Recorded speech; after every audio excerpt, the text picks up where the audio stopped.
ಆಡ್ಬಿಡುತ್ತೆ, ಏನಾಗಲ್ಲ.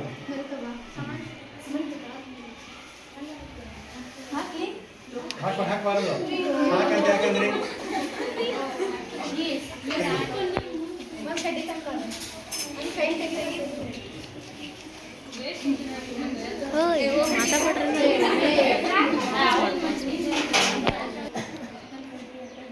ಇನ್ನೂ ಹೈಡ್ರೋಜನ್ ಬಿಡುಗಡೆ ಆಗಿದ್ದಿಲ್ಲ, ಅದು ಪಫ್ ಎಂಬ ಸೌಂಡ್ ಬರಲಿಲ್ಲ.